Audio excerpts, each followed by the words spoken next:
web series on a low budget / no budget. We're the no budget end of things. He's the more professional end of things. I wouldn't say that. So I guess, I don't know, do you want to introduce ourselves? Sure. My name is Errol. Oh, is that a mouse? I left it in Oh, last okay, sorry.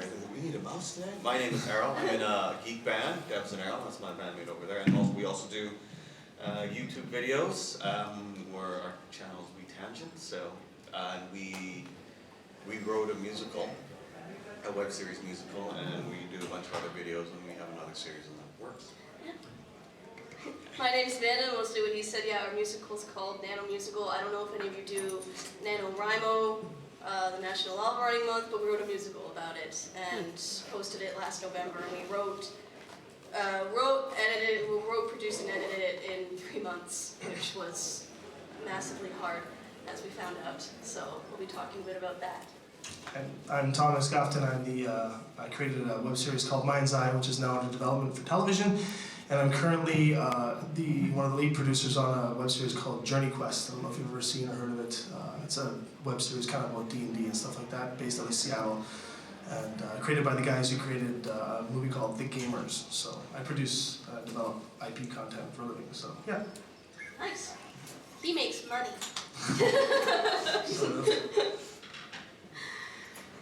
So yeah. So I guess, I don't know how we start this off. I guess we don't really have a moderator. We'll just go. I didn't know I was going to have other people on the panel, so it's great actually, because then we can disseminate the responsibilities of what we have to talk about for the next hour. I guess we can start off with some questions to the audience to see what kind of audience we have.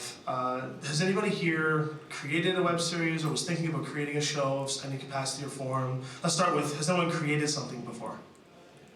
We have a so-so there. A so-so in the background. Anybody thinking of creating something and trying to learn how to take the next step? There we go. We got a team over here, someone there. Okay, cool. So that's why you're here then. Awesome. So more people want to know about what kind of puddle of manure they're stepping into, as opposed to the ones who are trying to still flick it off their boots, right? Right. No, it's not that bad. Cool. All right. So maybe we'll just talk about how you got started and what it took to do your project. Well, we actually met last year and became creative partners, just doing like quick little YouTube sketches. And literally, actually, it was one day, and Errol kind of We were in McDonald's. We were in McDonald's, and Errol said, "We should write a musical." That was pretty much how it went. And so Amanda has no boundaries, so she said, "Okay." It's awesome. So, well, and I have no musical experience, but the thing was that our challenge was that we wanted to write it in time for National Novel Writing Month, Which was in November. And I had other commitments, so we actually weren't able to start it until around mid-July, August. So that was the writing of it. So we basically wrote a first draft of a script and kept it first draft. And it was a very big hodgepodge. The best thing about it was that if you have any sort of resources whatsoever, if you have actor friends that you can call in favors from, I think that was our greatest benefit. That was amazing, right? Yeah. Because I don't have access into the actor world, and Amanda does. Yeah, you were in the theater. Yeah. Theater graduate, right? So, Yeah. we start writing the script, and before you know it, it's like, okay, I have a director. You got a director? How did that happen? And then a couple days later, okay, we have a camera op. We have a it was like all so cool, because all these people, I was just thinking it was just going to be me on a camera and that was about it. But no, we actually brought in actors. And the thing is, the approach we're sort of bringing to this panel at least is we've just done this and we've learned a lot from our first experience of it. We kind of went into it knowing next to nothing about cameras or sound or... The camera op knew how to use the camera. The camera op knew how to use the camera. So finding people who know how to use your equipment is always a good thing. And the great thing I found out about actors is they're willing to do almost anything for free. It's pretty awesome. I mean, but you find young actors. Don't go to the veteran actors. You can't go to like people that have... The younger the crazier, right? Yeah. The younger the I mean, crazier. like, I hang out with musicians mostly, and they're the laziest bunch on the planet. Don't take that personally.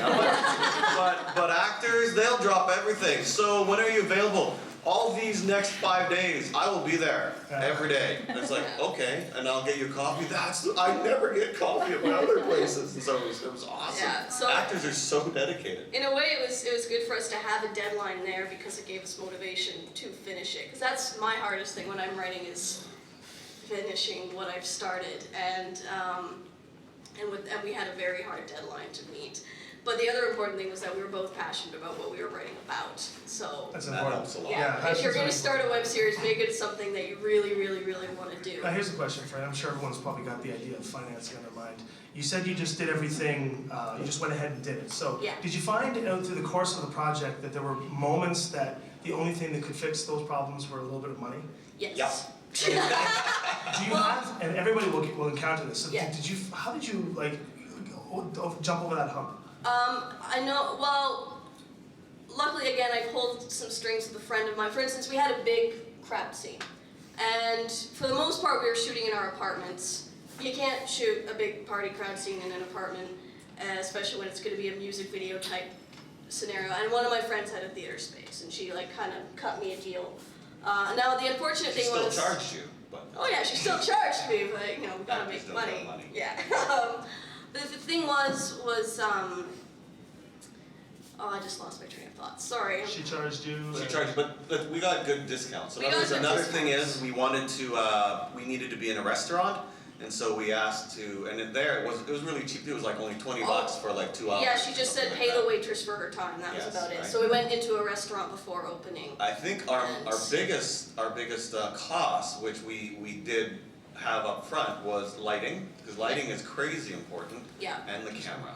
And another thing we probably should have invested in, I mean, we definitely needed to invest in, but didn't, and that was Sound. sound. Oh. We didn't have Sound is mics. crazy. And we had, if you're gonna do a web series, by the way, if this is gonna be your first time out, don't shoot outdoors. No. No. No. Leave outdoors, leave the kids, Don't leave the shoot weather, at leave the nighttime. sunlight, all Yeah. that stuff. Yeah, it's That's so we all had- this was. It was It's like- outdoors in the sun with kids ranging from ages 4 to 11 years. We were in a park, there were children screaming, there was a tractor going across, and we just Yes. heard it all. Cool. But Nice. So, okay, so those are many methods to finance a series. And a lot of it, I mean, if you go to restaurants and stuff, you're going to use a restaurant scene or a cafe scene. There's a lot of places that, I mean, at least in Guelph and surrounding area, I don't know how Toronto is necessarily. I know it's probably a little more difficult because some of the bigger budgets come in and they kind of spoil it for the indies because Yeah. they'll come in and they'll shut like a Starbucks down for the day and pay out what a Starbucks would make on average. They'll just pay them that amount and shut Starbucks down for the day. So everyone still gets paid. I don't think anybody in this room could probably afford to shut down a Starbucks for a day. Yeah. So how do you go about doing it at these little places? And, you know, if you find little cafes and things like that, and you want to be able to go to these cafes, a lot of the times if you just keep buying product while they let you shoot there, they're fine. yeah, the way actually it was a friend of the actors worked at this restaurant, so he kind of asked Or I her. think he just went many times. Did you go many Yeah, times? so That's how I get all my Yeah. connections Yeah. going. yeah. I was like, by the way. So we actually, yeah, it was like 8 a.m. we went in. to Before it shoot the opened, scene. we went in and we did our scene. So Yeah. that's how that was. So my journey as a web series creator came from, I created a short, and this short I thought had some merit in its story, but not its presentation, because it was the first film I ever made. This was many, many years ago.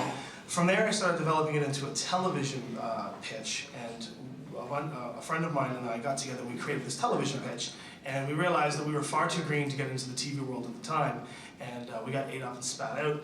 And we decided the idea was still too fun to not bother trying to pursue, so we ended up pursuing it as a web series, and that's this series here.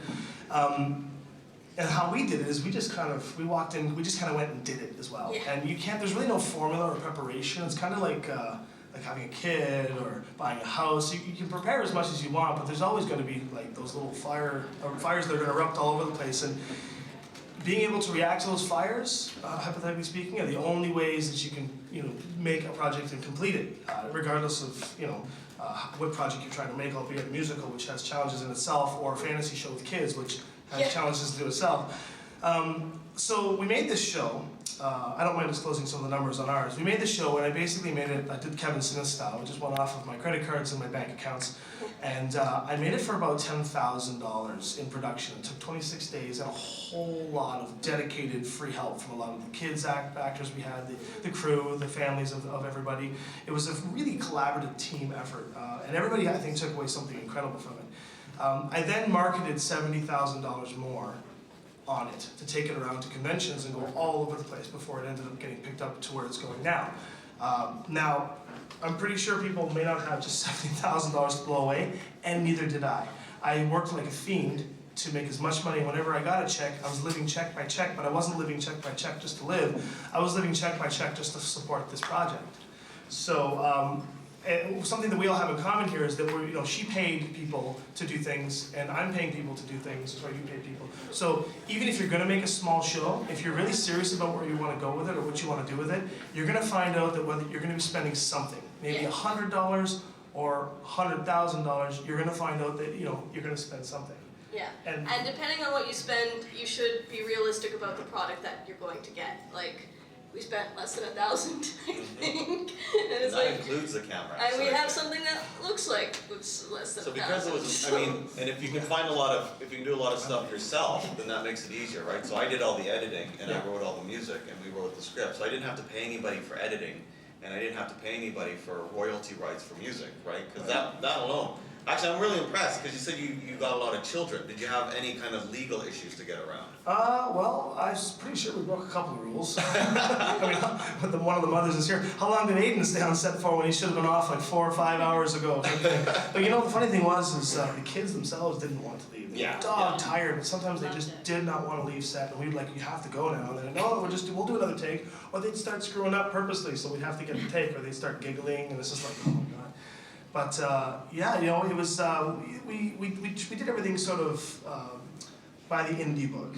We didn't have any unions or anything like that. Yeah. We had a few union people on. Actually, one of the kids in our show was in that new parental guidance movie with Billy Crystal, the little redhead kid. Yeah, so he was one of the characters in here, and he was, at the time he wasn't union, but he was pretty much on his way to becoming, so. And you'll find that if you do try to get actors into your series, some are union and some are not. Union people cannot work with you. I recently had some problems, like I do with one of my shorts that I did. At the time, I got one of my friends, I dragged him in to be a part of it, and it was fine, but shortly after we finished editing it, he'd just become union. And we were like, well, what are we going to do now? And it was If there was any chances of making any money off of it, right? Oh, there was no chance he was making any money off of it. No, but there's no chance you can make money off of it either because he's union. No? Exactly, yeah. So it just kind of thwarts you. The other thing is, whatever you will encounter, it was like we paid for the lights, but we knocked over one of them. Get insurance. Insurance is a huge. And the bulb, the actual bulb didn't break, but we ended up having to duct tape it in every night, and we just couldn't afford to actually get a new bulb. And you'll find when it comes to like camera stuff, and hopefully you'll find somebody with that's very good at the camera you're using. But lighting is crazy important. That's why you don't really want to do night shoots, because it'll be really hard. If you're not doing it as a professional yet, and this is just sort of an idea that you want to pull off, one of the best pieces of advice is everybody has a hobby. So, and everybody will have no problem spending money on their hobby. Most of you here, and I am too, are geeks, and our hobby is geek things. That's why you spent money on the Naruto headband. That's why you spent money on the Batman shirt. You spend money on things that you consider a hobby. Well, for me, the way I justified blowing that kind of money is that filmmaking, producing, creating fantasy-oriented content stuff, this is a big hobby for me. It happens to be my business and my livelihood now, but it's also my hobby. So, people who fish spend thousands of dollars on boats and fishing rods and things, and that's just to go out and fish. Right? And so, that's great. That's their hobby. So look at it as a hobby, and you suddenly won't feel so bad if you're spending a little bit extra money on it, especially if it's money that you look at and go, oh my God, well, it looks like I'll be eating craft dinner for a week, but that's okay because... The children. Starving. Poor stuff. Yeah, kids come first. Right? So yeah, perfect. But yeah, look at it as a hobby, and I think your expenses will be more justified.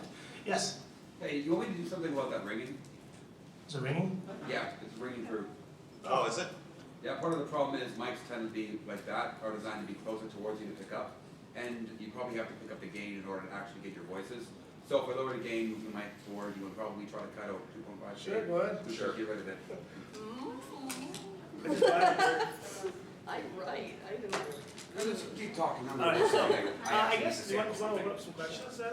Yeah, if there's any questions anyone has. Yeah, like maybe you have a particular. thought or something we've said so far sparked, Whether it's besides, about- would you like to turn the game down? If there's any other sort of question that you'd like to ask of us, an idea you have you want to talk about, please go ahead and, yeah, we one in the back there, sir.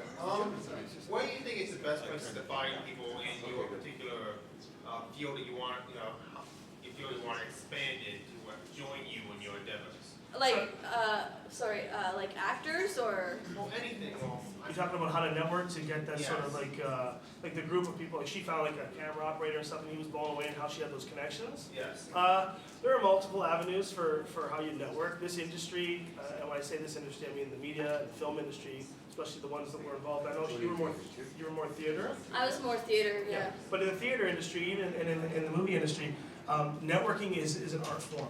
And it's kind of difficult. It's really hard to describe how to network properly because I don't know how I do it sometimes. But you know, I spend a lot of money going to conventions. I end up getting in the back rooms to a lot of those parties, TIFF, like Toronto Independent Film Festival, stuff like that. I can't really describe how I do it. I just end up there. And it's one of the best ways to network. These conventions are a great breeding ground. Panels like this, afterward, talk to some of the people around you, especially with the hands up. You know, who's made a show, who wants to make a show, take a note on the people whose hands are up and go up to them and say, hey, what do you do? Yeah. It was really impressive, like on our Facebook, after our musical came out, we actually got resumes from actors. Yeah. So like, whatever you're doing next, here's my resume.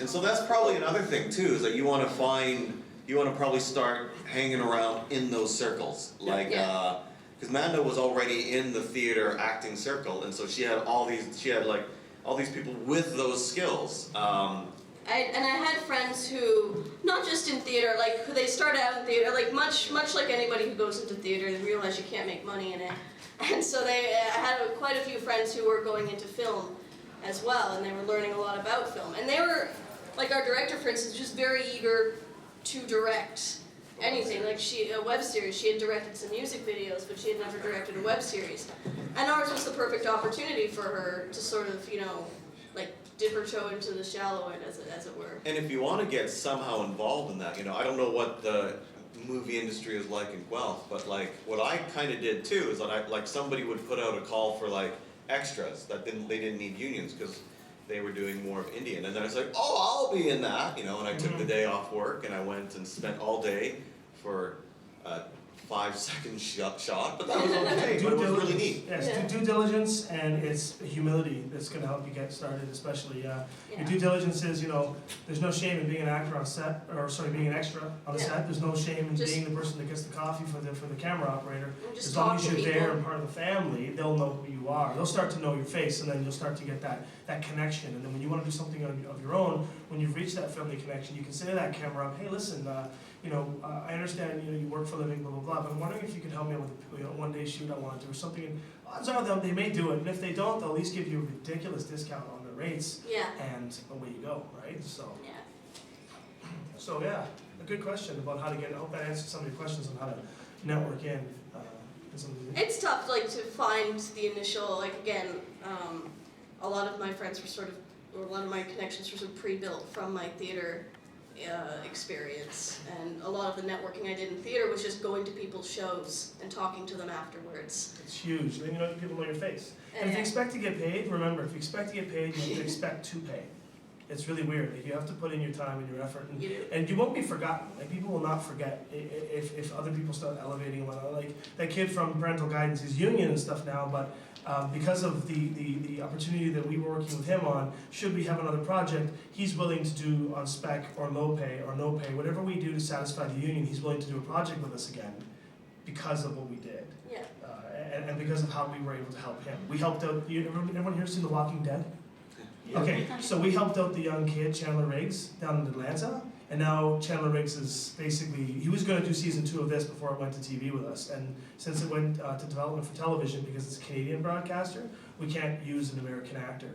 And at the time he wasn't union, so we could have used him, and we had him up, we have footage of him like with us, and so you know, it just became a shame that we can't use him anymore. But if we have a project that we could potentially use him for, as long as we satisfy the rules of the game, Screen Actors Guild and whatever, then these people are willing to pull favors for us. And that was because the favors we put out to them, a lot of money we spent going to Atlanta to help them out, right? So it's an eye for an eye business as well. So if you're looking to gain, also remember that at some point you're going to have to give. And that's you know, yeah. So do you have any more questions for any of us about any of our experiences, or should we just keep rambling?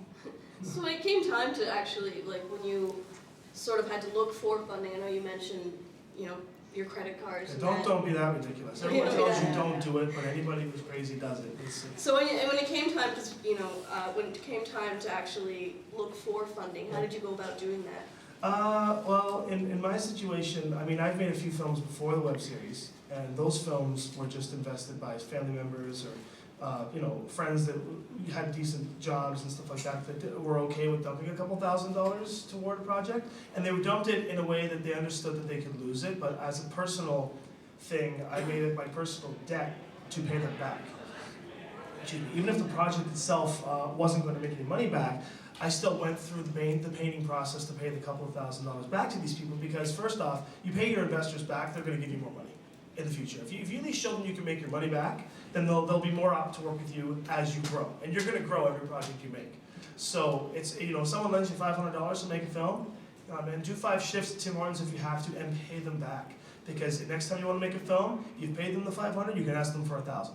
And they'll give you $1,000. Then your next project gets bigger, better, and stronger. You just keep rolling over that investor until eventually you start making the money, and then they keep investing in you. Next thing you know, you got the Steven Spielberg and the George Lucas combo that they used to have, or one was paying for the other to direct, and the Ben Stiller gang. They all paid for each other's films, right? Ben Stiller and Will Ferrell. They're all each other's films because they just pay for each other's projects, and they pay each other back. It's just a constant incestuous breed of good incest, like money, right? So it's like, So do you have another question? Yeah, I got another question. it's okay, we'll get him after. Okay, bouncing off your audience, how do you learn from your audience, or what did you learn from your audience to, you find from your one project to your next project, like, this scene was great, we want to use elements incorporating in this, the next one.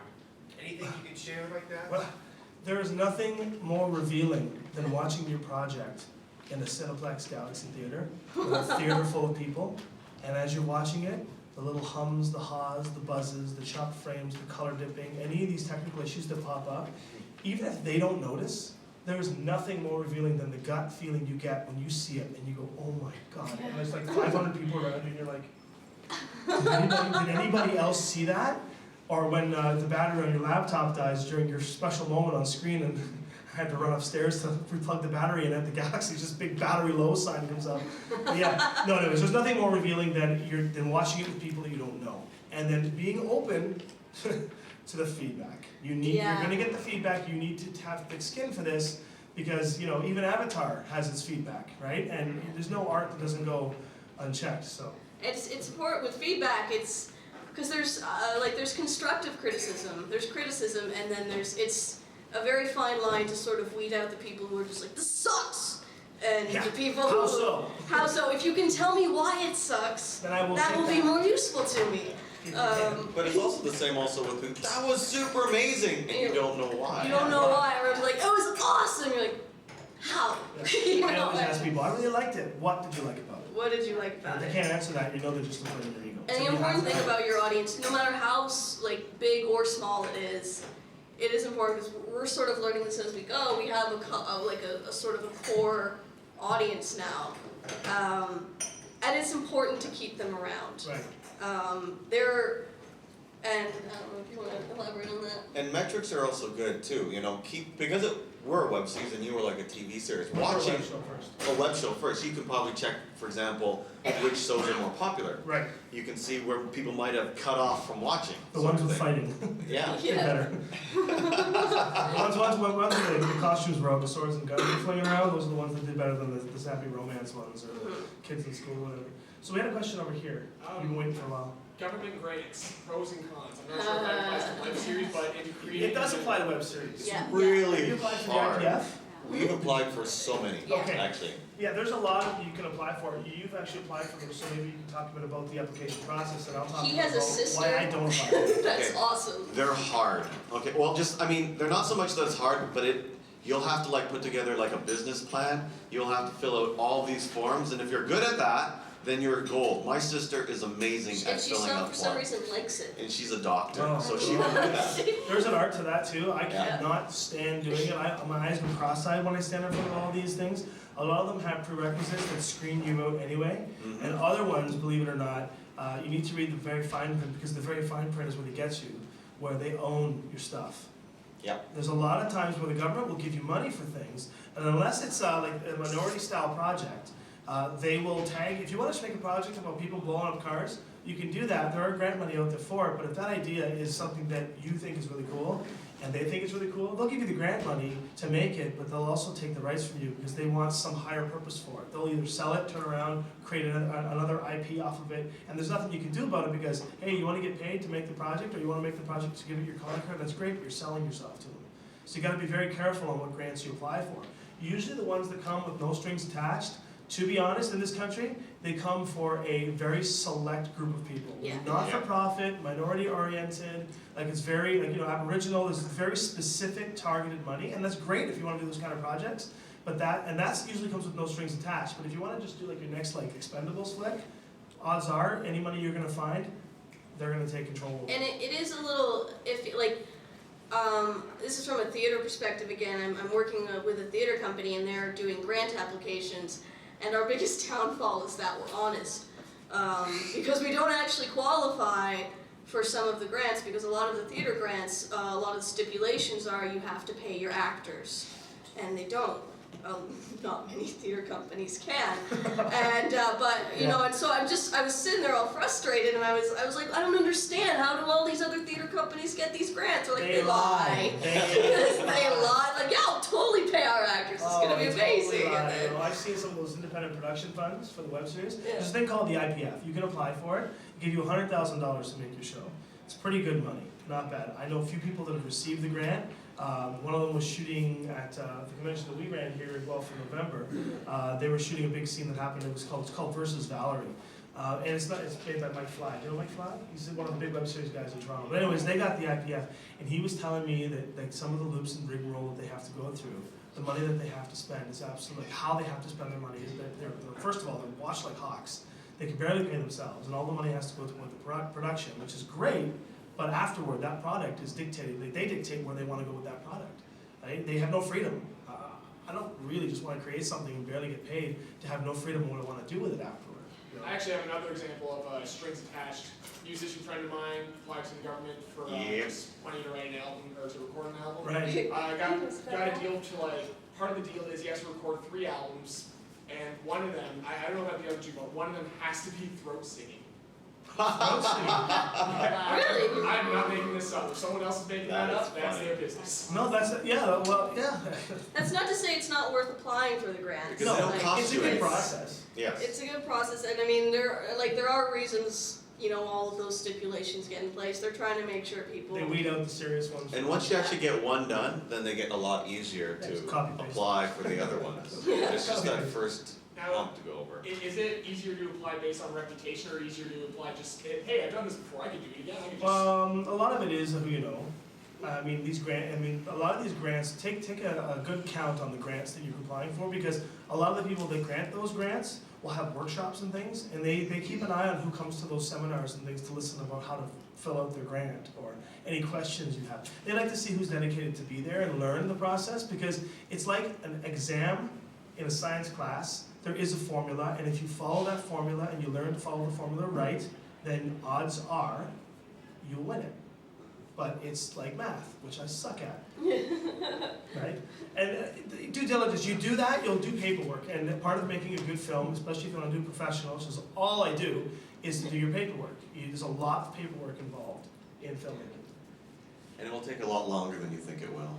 It will. Yeah, it's almost becomes a full-time job in and of itself. So we're talking a bit about budgeted projects. If you have no money, like $0, Oh, yeah. and you're not willing to spend any money on this because you just don't have it, there are lots of ways you can do things for fun. YouTube. YouTube. You just take your camera out. If you have an idea, just go out and do it. If you're young and new and you haven't, even if you're not young, if you're young to the industry and you're new and you're just sort of like, just want to make something fun Yeah. that you guys think is great, make it and keep making it. And the only thing you're going to notice is you're going to get better and better. Oh, no. And the only thing you're going to notice is you're going to get better and better. You're going to find that the next one you make, your camera angles are better. Oh my God, the lighting did not work out in this one because it was like 7 p.m. in December and it was dark and we couldn't finish the scene. holy crap, I guess we can't really have a person talking in 30-mile-an-hour winds from like 10 feet away and expect to get their audio. Like, it's, you'll learn these things the hard way, and if you're just going out for fun, like on a Saturday afternoon and hanging out with your friends and having hot chocolate afterwards at Tim Hortons, it's not gonna hurt you, just do it. And that's honestly the way we did it. Like, it was just like, that's the best way to do it. Get your camera, go out. And spit out as much crap as you possibly can. Yeah, Yes. and Yes. I mean, we all had full-time jobs. We did this like in the hours after work and on the weekends. We worked like late into the night, and we were having a ball doing it. It's a hobby. Yeah, it's a hobby, and if you are passionate about it, and the best part is that people around us were having fun. That was a very important thing too. Whoever you get on the project, Yeah. you want to make sure that they enjoy If it. people as well. are working for free, the last thing you want to be is a taskmaster. Like, you have to understand that if they're there working for nothing for you and you guys are supposed to have fun, you have to let go of the seriousness of it and have fun with them. It's not until you're personally ponying up $5,000 for the project that you can say to these people, look, if you're serious about your career, so am I. I'm putting $5,000 on the table. You need to really pull up your socks and act, or do your job right, because if not, I have to let you go and find someone that will. And there are a plethora of people out there that will work for free just to get the experience, to get the recognition. And they're really good. And they're good. I was really impressed by our actors. Yeah, they actually. memorized their scripts. Unlike me.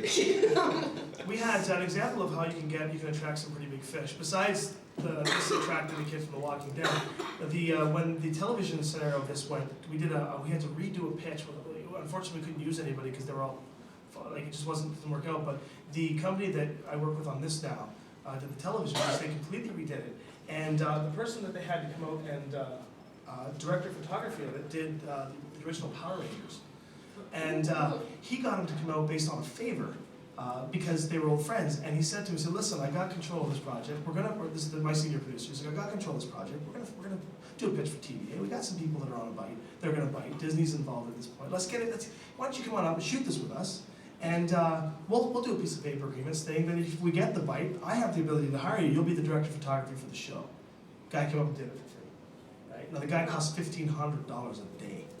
Flown in from California. But he came up and shot it. It was great, and it's like, this is nothing. I don't even have any skills compared to what happened here. But and I had no say in this matter because I kind of sold my rights. But it just but I was still part of it. But it was a complete juxtaposition. But that can happen to you too. You can find people that are just interested in what you're doing because they see you're so convicted in doing it that they see you as someone who's not going to go away, and you're going to keep going. And one day you're going to be a big fish with some money, and they want to be part of that. So, you will attract people by just being dedicated to your own cause. It was actually funny, we put out a call for extras when we were doing our musical, and we had like a whole bunch of people who said they would come, and about half of them showed up and everything, and we were just begging people to come out, and it ended up being like a lot of our friends and stuff, so it ended up being fun. But it was funny because after the musical came out, and we went and showed it to people and stuff, we had a bunch of people who came up and asked, why couldn't I be in this? Could've. Yeah, and then but they were asking next time you do something like this, tell me. They were interested. They really wanted to be a part of it. A lot of people won't believe what you're doing until you do it. Yeah. Until you do it, and then when you do it, they're like, oh man, So that's another reason why you want to put out as much crap as you can, because then they'll see that you have a track record of getting things done. And that's probably one of the hardest things, actually getting things done. Yeah. So, and that might have inspired any more questions. Anybody have any more questions for us? Any more questions out there? Yes. Yes, keeping working on late hours. I'm trying to work, trying to be diligent. ADD's not helping. No. You want I know what you're saying. It's what Warframe's for. Just jump on. Find your bars, routine. I get it. Yeah. Yeah. Back when I was in high school, Pearson gave me a piece of advice dealing with my own ADD. He suggested that when I'm working on something and I find myself get distracted, I move on to something else and work on that instead. Yep. And it took me years, but I did realize, if I'm, for example, struggling with something and I don't like how it's turning out, I switch to a completely different medium. I'm drawing right now, and I'll be doing that for the next few days because I've been working on 3D for quite a while. I'm like, I want to take a break from this, but I don't want to just start marathoning episodes on Netflix. Yep. I want to. Which is what I do. Yeah. But you know what? That's good though. For those who aren't focused enough to do that, and I'm also in that scenario, that is exactly how you do it. Also, if you plan on making a career in this industry at all, you kind of need to diversify. You Yeah. can try and be just an actor, but I strongly suggest in this day and age you go even further. You try and get into, like, for me, I produce, and that's where I make a good bulk of my money. But I also, if I need to make some more money, I also can edit, and I've edited many projects. I also do graphic design, and I can make money quickly there, yada, yada, yada. So I understand what he's saying. Sometimes I just switch on to the Photoshop, right? The other thing I noticed is that you can do more than one initiative at any given time. Yeah. So, and I'm notorious for this, and you don't sleep. But, so for example, if I'm developing television shows, that's one thing. If I get tired of developing the television shows, I'll just go and work on my convention, because I run a Comic-Con too. I'll just go and work on the convention. This I'll get sick of very quickly because it's a lot more work. I'll go back to the television shows, right? Yeah. And I'm also developing a role-playing game. So you just keep going on and on and on, you just keep jumping back and forth, and you'll never, your ADD will be completely solved, and you'll find that you'll be slow burning all of your projects, and then someday it'll all just go boom, boom, boom, and everything will be working for you. You're like, what the hell just happened? I'm gonna take on even more! And then Yeah, that's a problem. yeah. That's what I Everybody do. works differently, that's the thing. Everyone has their own work ethic, and the more projects that you do, the more you will find what your routine is. Like how you will work best. Like I work, when I'm writing, I have music. Actually, it was weird. When we were writing the musical, for some reason I wrote better when I was listening to you guys play games. We were all playing Terraria. They were playing Terraria, I've played that We were on before. Skype. And you same thing, like I would start writing, I'd get sick of it, I'd reach a block, I'd work on something else, or I'd take a break. It's okay to take a break sometimes, because don't ever force a block, because when you're blocked, and you just have to let that kind of ride out. The next hardest thing, I think, let's say your project is done, and then, I mean, he spent more money on marketing than he actually did on his movie. And that will be probably one of the more difficult things to do, Yeah. is marketing. Because there's a lot of people out there making web series. Yes. Anybody can do it. It's like the music industry as well. A lot of people out there with GarageBand are putting out songs. And so your main goal is trying to find your audience. How do you stand up above them too? Yes. Fine, and letting your audience know that you're there. I think we spend more time on Twitter, Yeah. like just, letting people know, adding people. I think It becomes your lifestyle. Yes. Like it you is. have to eat and breathe it almost. Yeah. We had an advantage because we had a built-in audience. All they needed to do was to know that it existed. Because after a while, it's like, what? This exists? Why didn't anybody tell me? And we've been trying to, but it's really hard to get it out there to even with people wanting to see it. And so, that becomes pretty encompassing. I don't know how much time you spent on marketing. I can imagine it's like. Well, we shot this in 2000. It was a 10, 9. Yeah, 2000. It took us for the whole summer. It took us pretty much the entire year to cut it together. It's literally 6 episodes at 30 minutes a pop. It's a lot of work. Yeah. There's a lot of digital effects, makeup. There was a lot of stunt fighting in it. Kids running around like crazy. It's all based on these 6 kids and their alternate heroes. And then after it was completed and launched, we ended up, we as in like a couple of the team, and even some of the kids and stuff, we ended up traveling, I traveled specifically, literally all over the world. I was in the UK at conventions, I went all over the United States, from New York Comic-Con. The only Comic-Con I did not go to was San Diego, because cracking that is like cracking through titanium with bone. It's impossible. And I didn't really want to get in there because I realized I would get lost in the wind, and something this small, it would just get like gone. So yeah, I went everywhere, and I wasn't afraid to spend any of the money because as a result, I have a Rolodex of fairly famous actors that I've eaten with and I've hung out with, and Vivian here in the front seat, she's been watching my Facebook, and so I had dinner with Jewel State last night, and she'd be like, God damn you, right? Oh, Yeah, exactly. Yeah, so, and I had to admit to her that I never actually watched Firefly at that point. She almost threw me off the rooftop. That's probably good, then you would have been like, I had to be honest, right? I had never seen it, but I knew who she was. But anyway, yeah, I travel around and stuff like that, but I mean, I paid for all that, and it took me another year to recover from all that. But now, the next project that I'm going into, which is coming up, which is the Journey Quest group, and I have a new web series that I'm working on right now called Natural One. And if and Humans and Households, so that's another one too. Anyway, if anybody's a D&D nerd, you totally get them all that. But so anyways, these next projects that are coming up, they are next level maneuvers for us. I have a plethora of gear and things, and yeah, if you're looking for opportunities to check stuff out, now's a good time to get in touch with me because we're shooting in May, and so it'll be a good opportunity for you to come out, check things out, see how it rolls. Sarah, more questions or? If I'm the only one, our question man! Yeah, the other question man had to go, so you're good. Well, balancing family and your work. I honestly find a very hard time trying to do my work, and my family's not understanding. His poor family. Don't tripping me. Oh, when I'm yeah. working. Well, Mary Foreign. No, I'm kidding. I'm just kidding. How do you do it? Well, his poor family had to deal with us being in his house. I have 2 kids like, and a wife, so, uh, and they're not geeky, and she's not geeky, not kids are kinda geeky, cause I train They're them. getting geek. They're Yeah, getting She's not geek though? No, my wife's not geeky whatsoever. Mine neither, but. But she's very supportive. I do a lot of crazy projects. So I do NaNoWriMo, where you write a novel in a month, and I also do a figure album writing month, where you write an album in a month, sort of Nice. thing. But what I've done, and this kind of helped, is that I tried to contain it to just 1 month. So of course I've taken 2, and then for the musical I took up 3. But I've tried to make sure that I've contained it to those things, so the family doesn't kill me too much. So I don't actually go to that many cons, so that I don't spend all my time geeking out. I bring her sometimes. to And, some of them. you know, my wife wouldn't really want that at all.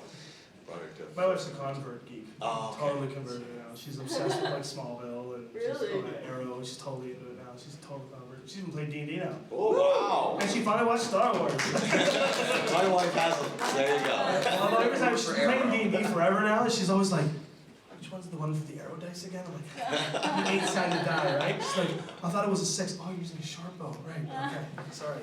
Yeah. So it is something that it is a lot of give and take again, if you want to balance your family with your hobbies. I find one of the best, and this is a good remedy for your marriage in any situation, or your relationship with your significant other in any situation. For me, we dedicate, come hell or high water, we try to make it the same day, but it doesn't necessarily work out because of conventions and stuff. But we dedicate one day, and even if it's just a dinner, we dedicate one time a week where we sit down and I turn R2D2 off, put him aside, and we just hang out and talk about what's been going on. That's a guarantee. That's a guaranteed minimum. So she has that one quiet time moment, and that's enough for some people. And it's actually healthy to not always be around your significant other, right? So it's like that's enough for some people to just like make it happen. And I learned this one from. Who did I learn this one from? Someone else did that. And I learned it from them, and I was like, well, that's a really good idea. So I started doing that, and it has made this relationship really, really easy to go through when it's those crunch moments, when I'm in the editing room for 3-4 days straight. I'll just take off and go have a dinner. You gotta eat. Go home and eat. Go home and eat with your significant other. Go out, eat with your significant other. You know? Yeah, that's also important, like not even with family, but just personal life too, when you're in these projects and you're in them 110%. It is good to take breathing moments. It's very important to take breathing moments because you will go crazy otherwise, and you won't realize it until you do. The kids are a different story though. I mean, my kids, my one is still growing in the belly, and the other one is just toddlering it out now. I'm starting to get to toddler phase, so I'm kind of lucky because they don't quite know what's going on yet. But when they start to get more demanding, then I'll have to figure out how to jump that Then it's hurdle. a season of life Well, where then you they might have get- to cut back. Well, then my kids just go to New York Comic Con all the time. They'll be con babies. They'll be all over the place. I was tempted to bring up and dress up as a Care Bear here, but you know. Oh, I love when kids run around cons. No oh. good in the way at all. Yes, in the back. Sort of off topic, what editing software do you use / prefer? I just, because I have it, I use Premiere. Oh, Where's good software? I get made fun of in the industry that the software that I use Sony Vegas. Oh, wow. And everybody that laughs at it is great because I pull in very good income off my 6 figures, right? But Vegas is what I use. I love it because it's fast. It is PC. It breaks down and stuff all the time. But you know, I've had Mac users in my studio working, and I've seen Final Cut bust up just as many times. So in the end, it just doesn't go. But I mean, for me, it's all about the cheaper software, and it's effective. I mean, I can do everything I need to in Vegas, and I do recognize that other softwares are better. I think Avid is still the #1 industry professional software to use. Our studio is capable to work in Avid. I personally do not. Right now, it's because I don't have the time to learn another software. And that's it. Whatever you're comfortable with Yeah, and man. do and spit out quickly, that's what you want to do. It's Because the editing output. takes forever. Yeah, it's, Yes. it's the output that matters. Right? Yeah. It's like as long as the movie looks the same on the screen, it doesn't matter what software it was delivered on. As long as it's an MOV or an AVI or whatever you need to be delivered in, with the proper specs, you should be fine, right? I had an old computer, and color correction alone took me hours. Well, we use DaVinci for that. Oh, yeah. It was awful. Yeah. Cool. That's a good question. Yeah. What do you use? I use a combination of Premiere and After Effects usually. Well, After Effects is After good, yeah. Effects is awesome though. I don't know anything that comes very close to After Effects. Yeah. And there are some great tutorials on After Oh, yeah, Effects you on the can do web. some really cool stuff Yeah. with it. Yeah, you can do like a monthly subscription now, you get the full suite, so you don't even have Yeah, to worry about yeah, you doing can do it the monthly. mistake that I did, which is buy the whole damn thing. You just go like monthly and you can have the whole access to the whole suite. It's great if you can afford basically another gym membership. So, any more questions? Feel free to ask. No. Yeah, no, it was a good experience. Oh yeah, and What other projects would you want to do in the future? Do you have things in the back of your mind that you would oh yeah. like to take on in the future? I don't think we stop doing projects. No. That's just it. We have, and, you know, I can tell just talking to him. I mean, like he constantly has things on the run, and so do we, and Yeah. I and my bandmate, right? So Like I have another web series in the works, just writing wise right now. It's going to be on a much smaller scale. just one director. Just one director, we're the actors in it. It's going to be in one location. And, you know, it's just like, again, it's being done as a hobby thing, but then you have another big project in the back of your mind. I do. Yeah, another musical. She's like, don't you? I have another musical in my mind. Yeah. You will have You've mentioned it like fish I brain. was kind of kidding. You were kind of, no you weren't. You said Lizette was looking for grants If for we it. get the grant for that. I was kidding. You should tell Lizette that. Yeah, well, okay, if we do get the grant for that, I would actually do the musical, that musical. Nice. Yeah. That would cost a lot of money. This one here is off, it's out of my hands right now, so I only get phone calls every once in a while with updates. Last I heard, it's targeted for the BBC, so I don't, it's being shot in Ireland. I don't know what's going on, but yeah, I know, your mom's gonna be like so angry because I'll be there for like 2 months. But last I know is that's last I heard, and I don't know much else, but I just get phone calls like once a month, and they'll be like, okay, so we got this happening here. I'm like, great. For me personally, in the meanwhile, I mean, that's not a successor by any chance in the sense, I mean, that might put some bread on the table, but it's not necessarily gonna sustain me. I'm doing 2 more web series. I vowed I would never get back in the web series market, but I am getting back in the web series market. Like I said, Journey Quest 3 is coming up in 2014, and that's all through Kickstarter. Oh yeah. The group that did Kickstarter did Journey Quest 2, and they raised 140K. And then they did their Gamers 3 movie and raised 417,000. So now we're going to go do Journey Quest 3 the same boat. And that's all going to be shot in Estonia. So that's Estonia? because that's where my wife's from. So we're going to so we have access to all the castles and stuff there. Yeah. So we're going to shoot everything over in Estonia. So that's what's on the plate for me there. In the meanwhile, we're doing some precursor series, these web series called Humans and Households and Natural One, which are going to be part of the Journey Quest line.